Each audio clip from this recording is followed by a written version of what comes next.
الشيطان الرجيم بسم الله الرحمن الرحيم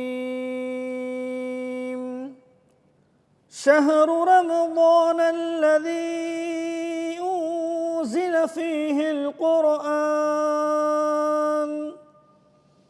هدى للناس وبينات من الهدى والفرقان۔ شروع کرتے ہیں اللہ کے نام سے جو نہایت رحم کرنے والا ہے۔ رمضان کا وہ مہینہ ہے جس میں قرآن نازل کیا گیا جو لوگوں کے لیے سراپا ہدایت اور ایسی روشنی کی نشانیوں کا حامل ہے جو صحیح راستہ دکھاتی ہے۔ فمن شہد منکم الشہر فلیصم، اور حق و باطل کے درمیان میں دو ٹوک فیصلہ کر دیتی ہے، لہٰذا تم میں سے جو شخص بھی یہ مہینہ پائے وہ اس میں ضرور روزے رکھیں۔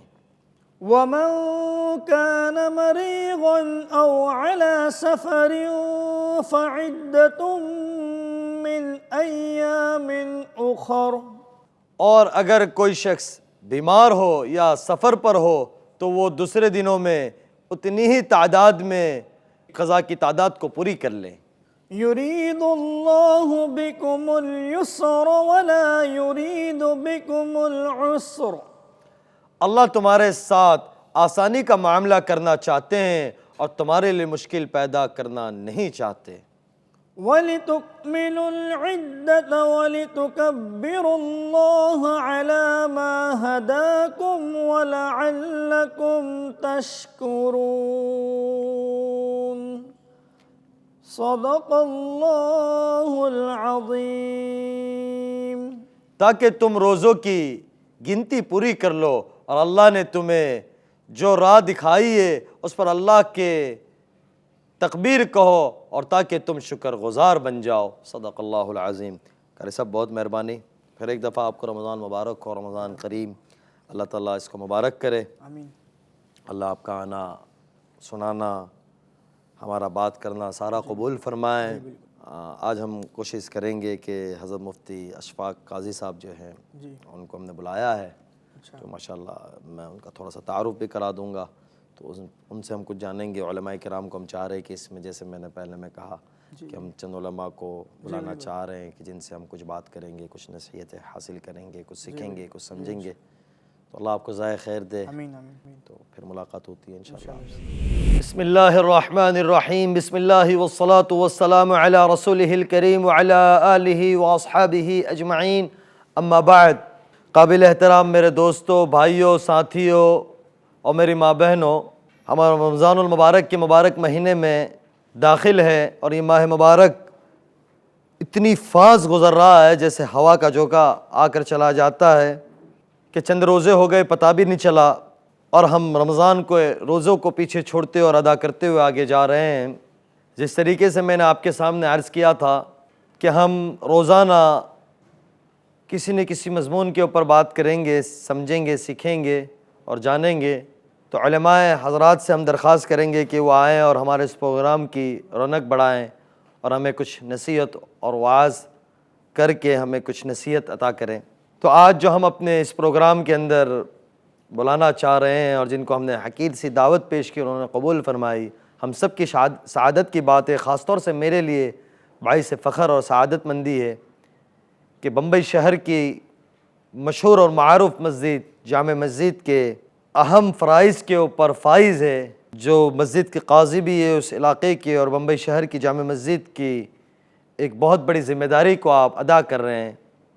مفتی محمد اشفاق قاضی صاحب اس وقت کے چند بزرگوں اور معتبر اہل علم میں سے ہیں جن اللہ تعالیٰ نے علم دین، فقہ و بصیرت اور حکمت دعوت کی سے سرفراز فرمایا ہے۔ وہ صرف ایک مفتی نہیں بلکہ رہنمائے امت ہے جو قرآن و سنت اور اجماع اور قیاس کی روشنی میں مسائل کا عدل، احتیاط اور رحمت کے ساتھ حل پیش کرتے ہیں۔ ان کی افتاء کے اوپر جو اللہ تعالیٰ نے نظر رکھی ہے، خاص طور سے فیملی لائف جو ہوتی ہے اس کے اوپر جو اللہ تعالیٰ نے انہیں ایک خاص امتیازی نظر عطا کی ہے، وہ ان کا ثانی کوئی نظر نہیں آتا، خاص طور سے بمبئی شہر کے اندر، جو 2 دہائیوں سے زیادہ عرصے پر متفق ان کی خدمات نکاح، طلاق، صلح اور معاشری اور تجارتی مسائل کے اوپر، وراثت کے مسائل کے اوپر امت کے لیے ایک عظیم نعمت تھے۔ جامع مسجد جو بمبئی شہر کے اندر جیسے تاریخی اور مرکزی ادارے میں افتاء اور قاضی کی حیثیت کی ذمہ داری بھی نبھاتے ہیں، اور ہر فیصلے میں اللہ کا خوف، رسول اللہ صلی اللہ علیہ وسلم کی سنت اور آپ کی محبت، بندوں کے حقوق اور اس کا مرکز بنے ہوئے ہیں۔ فیملی فرسٹ گائیڈنس سینٹر کے ذریعے وہ صرف مسائل کا حل نہیں دیتے بلکہ ٹوٹے ہوئے دلوں کو بھی جوڑتے ہیں، اور ماں باپ کو والدین کے یعنی اولاد کے ساتھ، اولاد کو ماں باپ کے ساتھ، بھائی کو بہن کے ساتھ، بہن کو بھائی کے ساتھ، عزیز و اقارب میں پارٹنرز کو ملانے کا ایک بڑا زبردست کام کر رہے ہیں۔ تو آج میں نے تھوڑا سا مختصر سا تعارف حضرت مفتی صاحب کا آپ کی خدمت میں پیش کر دیا، تو آج ہم نے انہیں دعوت دی ہے اور میں آگے ان کو بلاؤں گا۔ عزیزو، بات یہ ہے کہ جب اگر کسی بندے کو اپنے پاس بلایا جاتا ہے یا بلانا چاہیے تو ہمارے ذمہ ہے کہ اس کو ہم جس طریقے سے عزت دے سکے، اور حضرت مفتی صاحب ہمارے ان الفاظوں کے کوئی محتاج نہیں ہے۔ اللہ تعالیٰ نے انہیں جو علم کی بصیرت نصیب کی ہے اور جس نسبت کے اوپر انہیں فائز کیا ہے، وہ ان سارے الفاظوں کا بہت چھوٹی سی بات ہے۔ تو میں آج ہمارے اس خاص پروگرام میں دعوت دینے کے لیے بلا رہا ہوں میرے حضرت اور ہم سب کے بڑے حضرت مفتی محمد اشفاق قاضی صاحب۔ حضرت تشریف لائے۔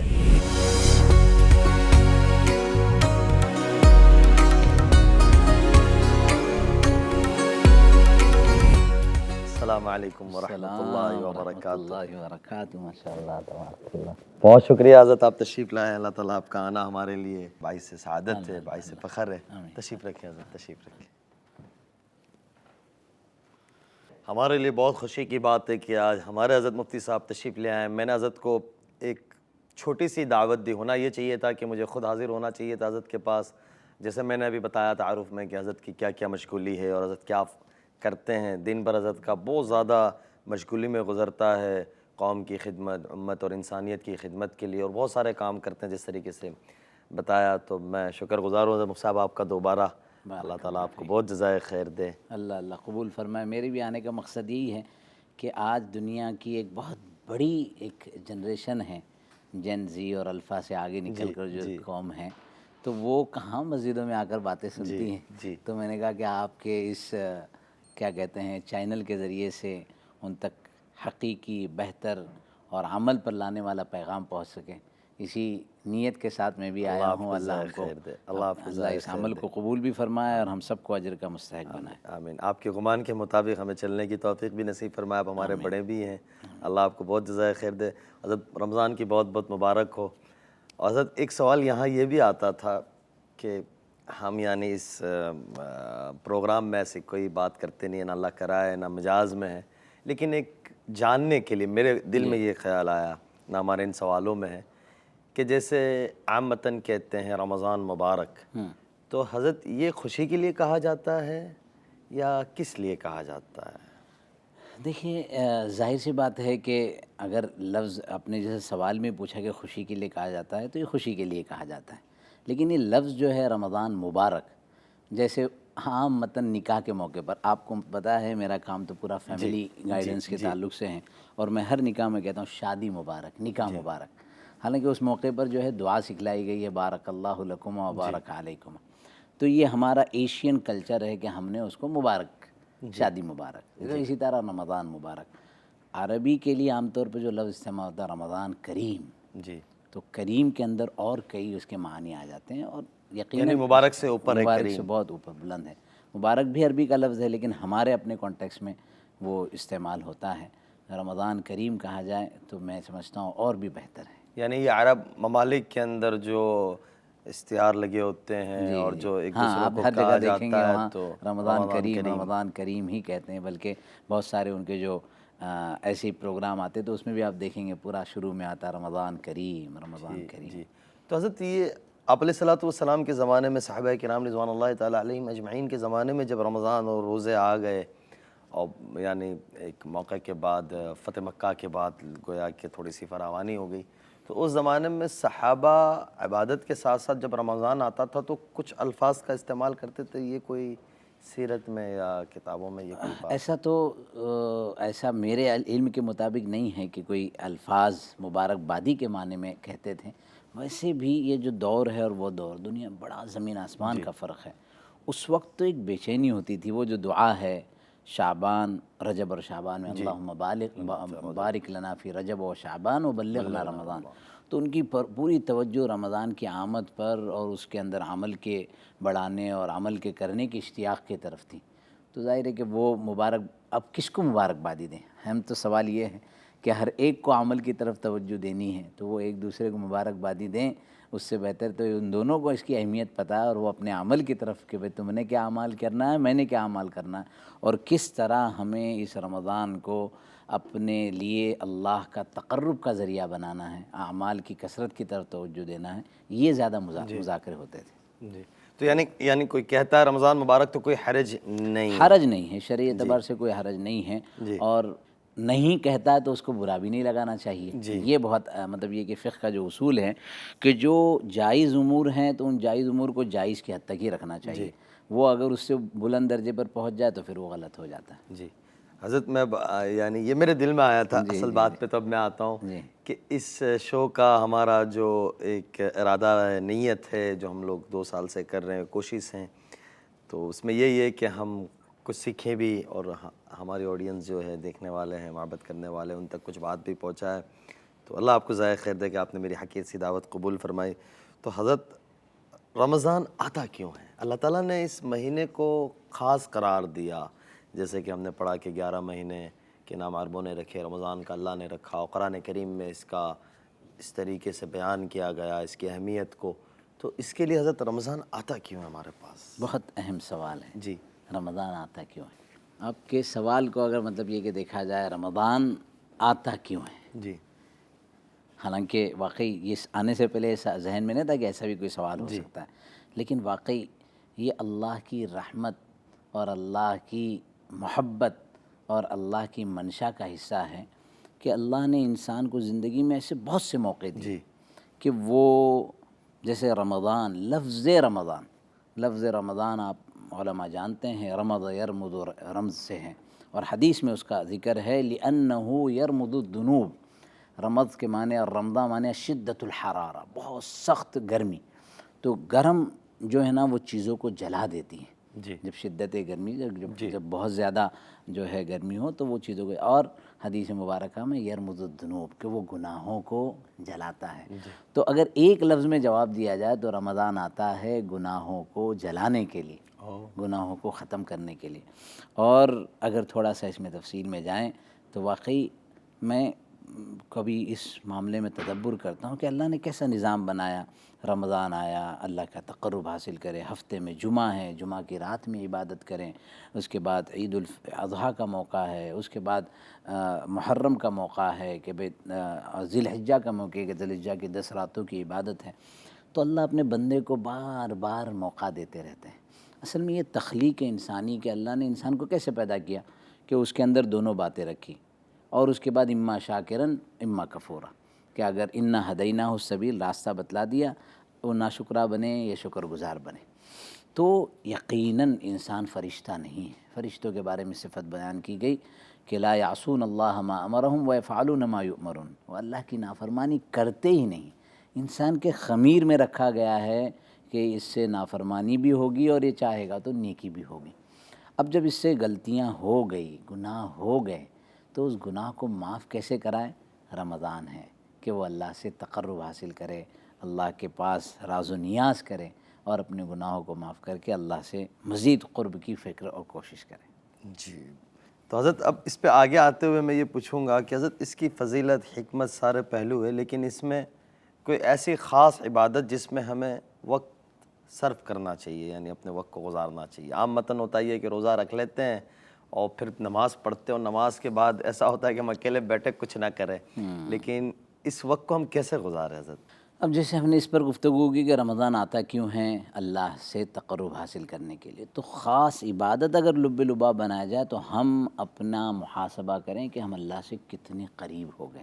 قرآن کریم کی آیت ہے کتب علیکم الصیام کما کتب علی الذین من قبلکم لعلکم تتقون، تم پر روزے فرض کیے گئے جیسے تم سے پہلوں پر فرض کیے گئے تاکہ تم متقی ہو جاؤ۔ اب تقویٰ کیا ہے؟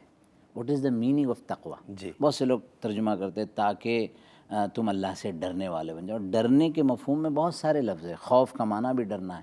تقویٰ ایک بہت ڈیپ اور بہت گہرا لفظ ہے کہ میرا اور اللہ کا تعلق کیسے مضبوط ہو۔ اعمال کے اعتبار سے میں تو ہمیشہ کہتا ہوں کہ رمضان سے پہلے ایک نظام بنا لیں، اپنے 24 گھنٹے کا سسٹم بنا لیں کہ کتنے گھنٹے مجھے سونا ہے، سحری کا میرا وقت کیا ہوگا، افطاری کا وقت کیا ہوگا، قرآن کریم کی تلاوت کا وقت کیا ہوگا، ذکر و اذکار کا وقت کیا ہوگا، اسی طریقے سے تراویح کے اوقات اور اعمال کے اوقات۔ بہت زیادہ ہمارے جو نوجوان نسل ہے اور ہمارے جو دوست احباب ہیں، یہ محسوس ہوتا ہے کہ رمضان کا بڑا حصہ فضولیات میں ضائع ہو جاتا ہے۔ جی ہماری مائیں بہنیں اہتمام کی وجہ سے بیچاری مشقتیں کرتی ہیں، محنت کرتی ہیں، بہترین سحری بناتی ہے، بہترین افطاری بناتی ہیں، لیکن ان کا بڑا حصہ کچن کے حوالے ہو جاتا ہے۔ اور ہمارے نوجوان وہ یہاں وہاں گھومنے پھرنے میں بڑی رات اور بڑی رات پوری رات جو ہے بائک پر گھوم رہے ہیں۔ یہ مقصود تو نہیں ہے، مقصد تو یہ ہے کہ ہم اللہ کا تقرب، اب ہر ایک آدمی کا معیار الگ الگ ہے، جس کا معیار بالکل بنیادی کم سے کم روزانہ 5-10 منٹ کونے میں بیٹھ جائیں، تدبر کریں، تفکر کریں، مراقبہ کریں کہ اس رمضان میں مجھے کیا اچیو کرنا ہے، کیا گول میرے ہیں، اس کو کیسے حاصل کرنا ہے، کیسے مجھے اللہ کا تقرب حاصل کرنا ہے۔ باقی اعمال کے اعتبار سے تو ہم سبھی جانتے ہیں کہ بھئی ذکر کا اہتمام، تلاوت کے لیے اگر سیٹ کر دیا جائے کہ میں 5 پارے 10 پارے 5 قرآن 10 قرآن 20 قرآن مکمل کروں گا، اللہ والوں نے بڑا اس کے اوپر جو ہے ایک کیا کہتے ہیں اس کا جو ہے نمونہ ہمارے سامنے پیش کیا ہے۔ اور ہم سب کو اللہ کے نبی صلی اللہ علیہ وسلم کیا کیفیت ہوتی تھی، اللہ اکبر، یعنی رمضان سے پہلے اللہ کے نبی اپنے صحابہ کو جمع کر کے یہ گویا ایک میسج دے رہے ہیں، ایک خطبہ ہے اس کے اوپر کہ شہر مبارک، کہ مبارک مہینہ تم پر آ چکا ہے، اور اس مہینے میں فتحت ابواب السماء، جنت کے دروازے کھول دیے گئے، رحمت کے دروازے کھول دیے گئے، مغفرت کے دروازے کھول دیے گئے، وفتحت ابواب جہنم، وغلقت ابواب جہنم، جہنم کے دروازے بند کر دیے گئے، وسلسلت الشیاطین، شیاطین کو قید کر لیا گیا۔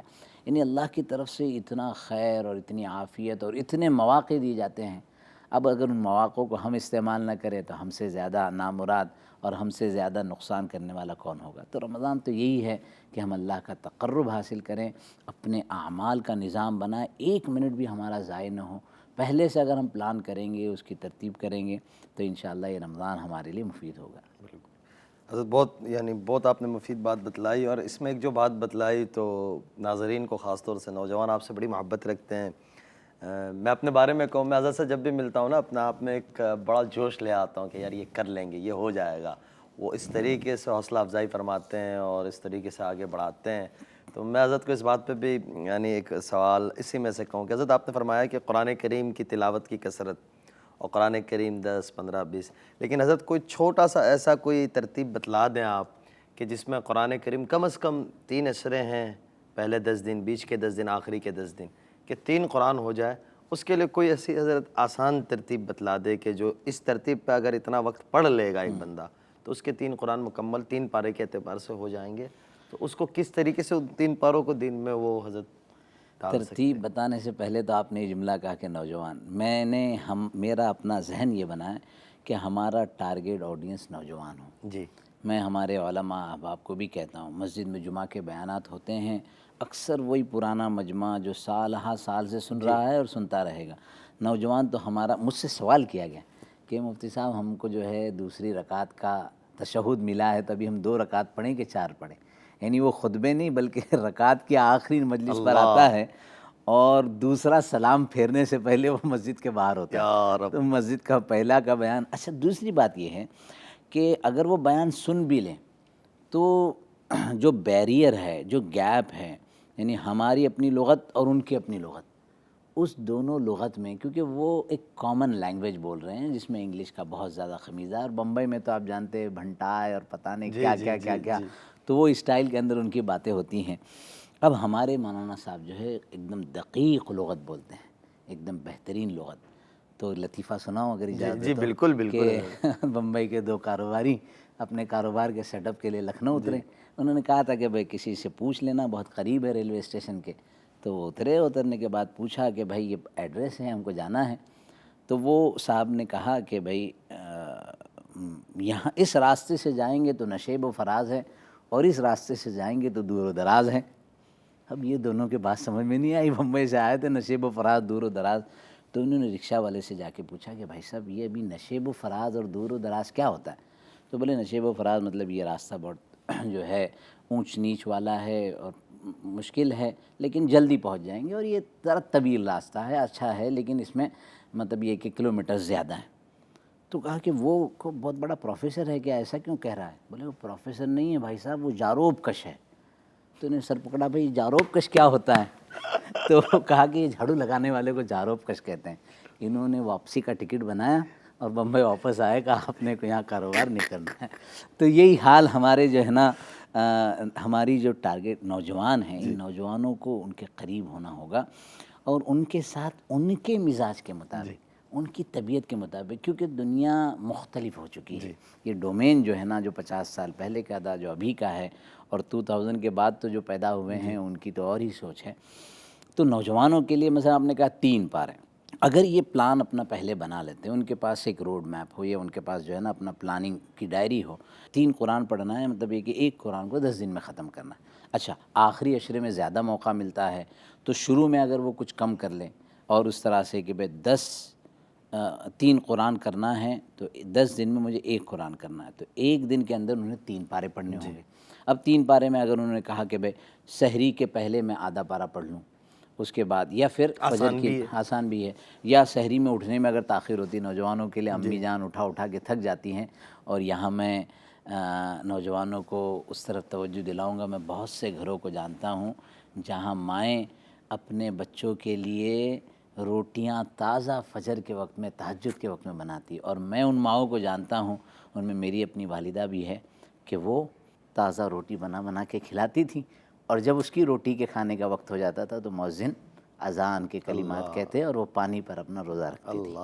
تو وہ مائیں جو اتنی محبت کرتی ہے، اتنی مشقتوں کے ساتھ اپنے بچوں کے لیے جو ہے وہ یہ ساری محنتیں اور تجربے، جب بچے بڑے ہو جاتے ہیں کئی سے واقعات آتے ہیں کہ 6 بچے ہیں، 8 بچے ہیں، لیکن ماں باپ کو ان کی کفالت کرنے کے لیے تیار نہیں. یہ ہماری فیملی فرسٹ گائیڈنس سینٹر میں ہر ہفتے اس طرح کے مسائل ہیں.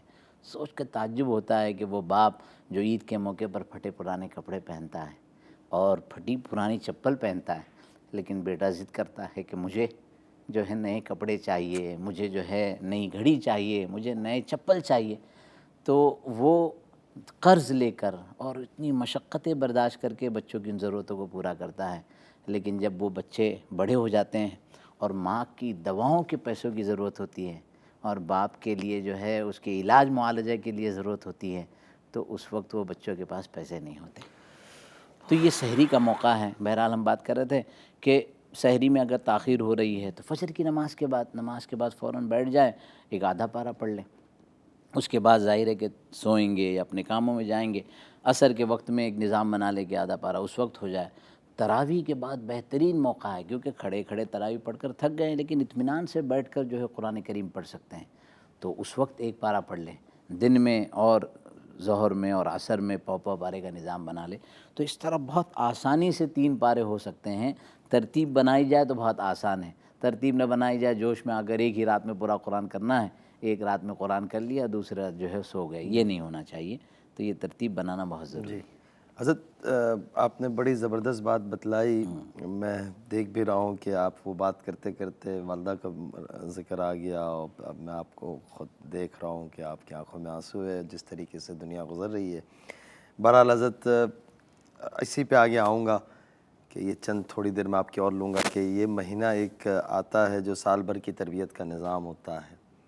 تو یہ سال بھر کی تربیت کے نظام میں حضرت آج کے جو نوجوان زندگی گزار رہے ہیں، خاص طور سے اوریانیت عروج کے اوپر ہے، فحاشی عروج کے اوپر ہے، اور والدین کے مسائل ہے.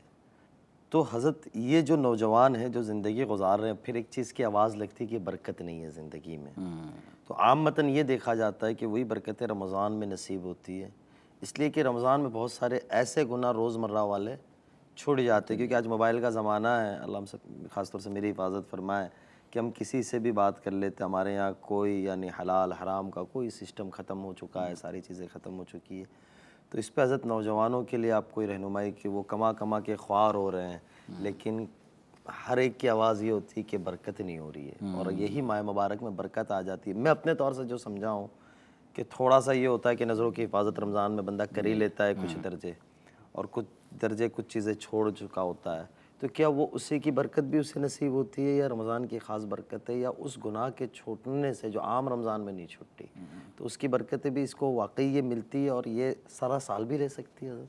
برکت کا تعلق مختلف روایات میں مختلف وجوہات سے اور اسباب سے مربوط ہے، کنیکٹڈ ہے. جہاں تک رمضان ہے، رمضان کو خود شہر المبارک کہا گیا. قرآن کریم میں شہر رمضان الذی انزل فیہ القرآن ھدی للناس وبینات من الھدی والفرقان.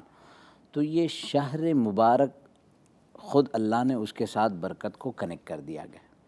پھر جیسے آپ نے فرمایا کہ یقیناً کیوں کیا، اس لیے کہ صوم روزہ جو ہے نا وہ ویسے ہی گناہوں کے لیے ڈھال ہے. دوسری حدیث میں اس کا ذکر ہے کہ روزہ جو ہے وہ گناہوں کے لیے ڈھال ہے. تو گناہوں کی وجہ سے، قرآن کریم کی تلاوت کی وجہ سے، تراویح کے اہتمام کی وجہ سے، مستقل سارا ایک ماحول ہونے کی وجہ سے یہ یقینی بات ہے، معروف ہے، سب کو پتہ ہے کہ انسان اپنے آپ کو گناہوں سے بچاتا ہے. اور گناہ ایک ایسی چیز ہے، اس کا تو میں کہوں کہ تعلق کسی خاص یعنی مذہب اسلام سے ایسا بھی نہیں ہے. جتنے مذاہب ہیں، کامن جو گناہ ہیں، جس میں چوری ہو گئی، غلط بیانی ہو گئی، یا یہ کہ کسی کے ساتھ ظلم و زیادتی ہو گئی، بدنگاہی ہو گئی، زنا، شراب، یہ سارے مذاہب کے اندر منع ہے. اور یہ گناہوں کے غیر محسوس اثرات انسان کی زندگی پہ پڑتے ہی ہیں، اس کو پتہ ہی نہیں ہوتا. برکت جو ہے وہ کوئی ایسی چیز نہیں ہے جس کو ہم مارکیٹ سے خرید کر لائیں. برکت ہماری اپنی لائف اسٹائل میں. ہمیں اپنا محاسبہ کرنا ہوگا. ابھی ایک صاحب کا بہت بڑی کمپنی کا بہت بڑا ان کا نقصان ہوا، تو کچھ علماء نے ان کو کچھ جو ہے وظیفے دیے کہ یہ پڑھیے. مجھے بھی پوچھ رہے تھے کہ کوئی وظیفہ. میں نے کہا آپ کے لیے وظیفہ یہ ہے کہ اپنی لائف اسٹائل میں آپ چیک کیجئے کیا کسی کے ساتھ آپ نے ظلم تو نہیں کیا. اللہ اکبر. کیا کوئی بہت بڑی بات ایسا ہے. گناہ تو نہیں آپ سے ہو رہا ہے جس کے بارے میں آپ کو پتہ ہی نہیں ہے. ایسی کئی مرتبہ ہو جاتا ہے انسان کو کہ بیوی کو جھڑک دے رہا ہے اور اس کو پتہ نہیں کہ اس سے اس کو کتنی تکلیف ہو رہی ہے، وہ کتنی مشکلات میں ہے، وہ خدمت کر رہی ہے، خیال رکھ رہی ہے، اور وہ باتوں میں اس کو جھڑک دے رہا ہے.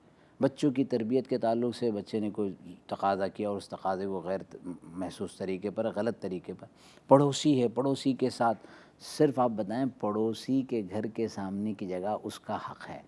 آپ نے وہاں اپنا سامان رکھ دیا، وہاں اپنی چپلیں رکھ دی، چاہے وہ پھر پڑوسی کوئی ہو غیر مسلم، بلکہ معظم فرمائے غیر مسلم پڑوسی بھی مکمل حقوق کا حقدار ہے. یہاں تک کہ صحابہ نے جب پڑوسیوں کے حقوق دیکھے سنے تو ایسا لگنے لگا کہ میراث میں ان کا حق دیا جائے گا. تو انسانی زندگی میں ایک جملہ انسان کسی کو کہتا ہے، کسی کے دل کو تکلیف پہنچی، اس تکلیف کے اثرات، اس سے آہ نکلی، وہ آہ جو ہے وہ ہماری زندگی پر اثر انداز ہوتی ہے. تو ظاہر ہے کہ رمضان ہے، روزہ ہے. روزے میں دو قسم، یہاں بھی دو قسمیں ہوتی ہیں. ایک تو وہ ہوتے ہیں جو ماشاءاللہ ایک دم ٹھنڈے ہو جاتے ہیں، ان پر روزے کے اثرات پڑتے ہیں، کتنا بھی کہو وہ خاموش رہتے ہیں. اور کچھ الٹے ہو جاتے ہیں کہ روزے کا ان کے اوپر جو ہے نا ری ایکشن ہو جاتا ہے. اب وہ چھوٹی چھوٹی باتوں پر جو ہے بے چین ہو رہے ہیں، چیخ رہے ہیں.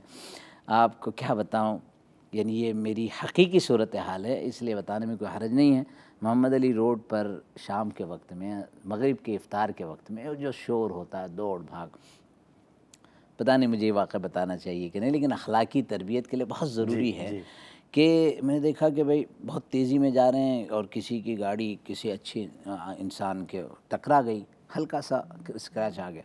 اب وہ چہرے مہرے سے اور اس سے بالکل جو ہے متشرع شخصیت ہے، لیکن وہ ایسا بے قابو ہو رہے ہیں، ایسے ایسے جملے، ایسی گالیاں اور ایسی چیزیں.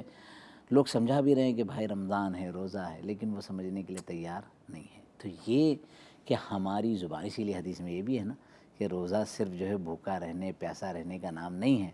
ورنہ اللہ کو آپ کو بھوکا پیسہ رکھنے سے کیا فائدہ؟ یہ تو یہ ہے کہ ہم اپنی زبان کو غیبت سے، چغلی سے، بد کلامی سے، اپنی نگاہوں کو برا دیکھنے سے، اپنے کانوں کو برا سننے سے، اور اس سے بہت بلند اپنے خیالات کو برا سوچنے سے بچائیں۔ اچھا سوچیں، اچھے طرف توجہ دیں، تو پھر یہ برکت ہے۔ تو آپ نے جو سوال کیا کہ برکت کے دو حصے، ایک تو جس کو اللہ نے رمضان کے ساتھ مختص کیا ہے، نعمتیں دیکھیے کیسے کیسے فروٹ، کیسے کیسے کھانے میں، کبھی سوچتا ہوں کہ افطار میں اتنے فروٹ آتے ہیں، یعنی کھانا تو ہمارا ڈبل ہو جاتا ہے کم ہونے کے بجائے۔ یا روزے میں جو اتنے گھنٹے ہو گئے تو افطار میں کھا رہے ہیں، پھر جو ہے کچھ لوگ تراویح سے پہلے بھی ماشاءاللہ استفادہ کر دیتے ہیں، پھر تراویح کے بعد ہو رہا ہے، پھر سحری میں ہو رہا ہے، اور نعمتیں اتنی ساری نعمتیں جو سال بھر نہیں ہوتی، تو یہ برکت ہے۔ اس کے علاوہ ہمارے اللہ سے تقرب، یہ بھی برکت ہے۔ برکت کے معنی کیا ہے کہ ہمارے لائف میں سکون آ جائے، اطمینان آ جائے، اور سکون اور اطمینان تطمئن القلوب، اسی لیے قرآن نے کہا الا بذکر اللہ تطمئن القلوب، اللہ کے ذکر سے قلوب کو اطمینان ملتا ہے۔ تو ظاہر ہے کہ جیسا ہر بندہ اپنے اپنے اعتبار سے کچھ نہ کچھ ذکر کرتا ہے، کچھ نہ کچھ اللہ کو یاد کرتا ہے، اور ان سب کے اثرات انسان کی زندگی پہ پڑتے ہیں اور اس کو برکتیں حاصل ہوتی ہیں۔ بہت بڑی بات ہے حضرت، یعنی ایسا لگ رہا تھا کہ آپ کو سنتے چلے جائے اور آپ سے سیکھتے چلے جائے، لیکن وقت مجھے اجازت نہیں دے رہا ہے۔ میں حضرت کا بہت شکر گزار ہوں۔ ابھی اور بھی بہت سارے مضامین پہ حضرت سے بات کرنی ہے جو ہمیں رمضان میں خاص طور سے پیش آتے ہیں، جیسے زکوٰۃ ہے، آگے اعتکاف آئے گا تو اعتکاف ہے، اور تراویح کی ایک بات حضرت سے کرنی تھی، لیکن اس پروگرام میں مجھے اجازت وقت نہیں دے رہا ہے، تو میں حضرت سے بھی معذرت خواہ ہوں اور آپ سب سے بھی ہوں۔ تو انشاءاللہ حضرت نے بہت مفید باتیں بتائی۔ دو تین باتیں جو آج کے پروگرام کا لب لباب تھا وہ یہ تھا کہ تین چیزیں بہت ضروری ہے۔ ایک تو اللہ کے ساتھ کا تعلق، کہ اللہ کے ساتھ تعلق جڑ جائے۔ یہ رمضان آتا اس لیے ہے کہ ہم روزے اور اسے جو بھوکا رہنا خاص طور سے نام نہیں، اپنے آپ کے اندر صبر بھی لانا اور اپنے آپ کے اندر چیزیں درگزر بھی کرنا۔ دوسرا حضرت نے ایک بات یہ فرمائی، اشارتاً کرتے ہوئے حضرت چلے گئے، ہم اس پہ بھی انشاءاللہ بات کریں گے کہ خاص طور سے والدین کے ساتھ کا جو سلوک ہوتا ہے ہمارا، کیونکہ حضرت اس مشغلے کے اندر ماشاءاللہ فائز ہے کہ جہاں اس طرح کے مسائل آتے ہیں، اور جب آدمی ایک چیز میں مشہور ہو جاتا ہے یا اللہ اس کا تعارف مخلوق میں کرا دیتے تو لوگ اپنے مسائل لے کر بھی آتے ہیں، اور حضرت جہاں بیٹھتے ہیں وہ ایک ایسی جگہ ہے کہ جو میں یہ سمجھتا ہوں ہندوستان کی خاص جگہ ہے۔ بمبئی کی جامع مسجد جو ہماری ہے، وہاں سارا ہندوستان جاتا ہے اور لوگ آتے ہیں، مسافر آتے ہیں، تو بہت سارے مسائل لے کر آتے ہیں، تو ملنا بھی ہوتا ہے، اسفار بھی ہوتے ہیں۔ تو ایک والدین کی قدردانی، لوگوں کے ساتھ حسن سلوک، چاہے وہ کوئی بھی ہو، اور تیسرا اپنے اوقات کی اہمیت کو پہچانے، وقت کی اہمیت کو پہچانے۔ تو حضرت میں شکر گزار ہوں، ایک آدھ دو دفعہ اور آپ کو ہم تکلیف دیں گے معذرت کے ساتھ۔ جی ایک لفظ بیچ میں ایڈ کرنا چاہیے، جی اگر وہ یا باغی الخیر والا۔ جی رمضان میں سب سے اہم بات اللہ کی طرف سے اعلان ہوتا ہے، جی نادن منادی، ایک منادی آواز لگانے والے نے، اللہ کا فرشتہ نہیں، اللہ بھیجتے ہیں، یا باغی الخیر اقبل، اے خیر کے کرنے والے آگے بڑھ، تیرے لیے اور موقع ہیں، یا باغی الشر اقصر، کہ اے برائی کے انجام دینے والے، برائی کی طرف نا بس کر، کوتاہی کر، پیچھے ہٹ جا، اپنے آپ کو صحیح رخ پر لیا۔ سوچنے کی بات ہے کہ اللہ اپنے فرشتے کے ذریعے سے یہ اعلان کروا رہے، مقصد یہ ہے کہ اللہ بھی چاہتے ہیں کہ میرا بندہ مجھ سے قریب ہو جائے، میرے پاس آ جائے، اور میرے احکامات پر، میرے نبی کے فرامین پر چلنے والا بن جائے۔ بہت بڑی بات ہے۔